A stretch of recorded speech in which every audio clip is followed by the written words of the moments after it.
DID doesn't just happen randomly or without reason.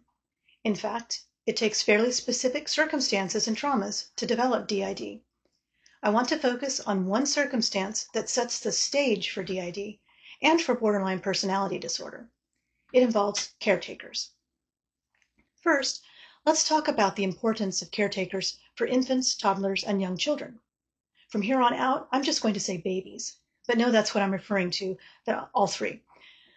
For babies, it's not overstating things to say that caretakers are a literal matter of life or death. Babies are dependent upon their caretakers for everything: safety, food, clothing, warmth, and so on. It is for this reason that a baby's main goal is to have a relationship with a caretaker.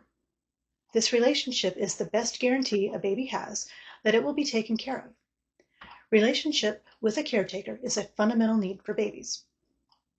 Understanding this, you might see why it is that scary or scared caretakers set the stage for DID. A scared caretaker could be scared of someone in the home, such as a violent partner, or could be scared of internal experiences, such as hallucinations and delusions of schizophrenia, or perhaps their own untreated dissociative disorder.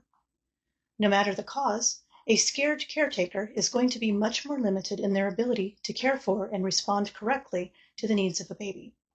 And just think about how terrifying it is for a baby who looks to the caretaker for protection, but sees that the caretaker is scared.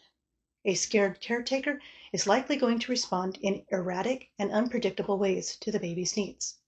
Scary caretakers might seem more obvious. If a caretaker reacts to the baby's needs with rage or violence, it's easy to understand how this is problematic. There is another, less obvious way that caretakers can be scary: by being unresponsive. Imagine a caretaker on heroin.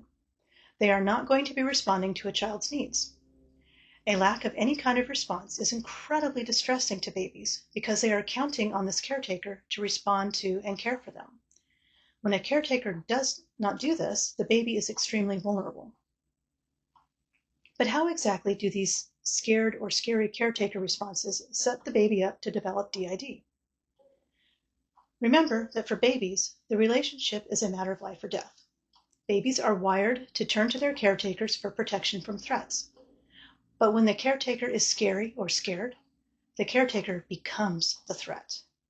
The baby is in a no-win situation, caught between two opposing survival instincts. One instinct demands that the baby turn to the caretaker for protection, while the other survival instinct demands that the baby flee from the dangerous caretaker. How does a baby resolve this horrible conflict of survival instincts? The caretaker is not always scary or scared. There are at least occasional instances when the caretaker is safe and maybe even caring. To deal with the unpredictability, the baby develops parts to specialize in handling each situation. One part of the baby interacts with the safe caretaker. This baby does its best to make sure the relationship is there, smiling and cooing and being cute. One or more parts specialize in dealing with the scared or scary caretaker. And unfortunately, some babies are living in situations where they have multiple unpredictable caretakers. Parts may develop for different caretakers. When the caretaker is scary or scared, the baby's survival instinct to flee or hide can be acted upon. For babies, this can mean dissociating and just mentally shutting down and physically becoming still. Notice I've said caretaker. It doesn't have to be a parent. It can be anyone who spends significant time in the role of caretaker: a parent, a grandparent, a babysitter, a neighbor, and so on. So, what is your reaction to this? Does it help explain your situation or the situation of someone you know? Leave your comments below and I'll respond.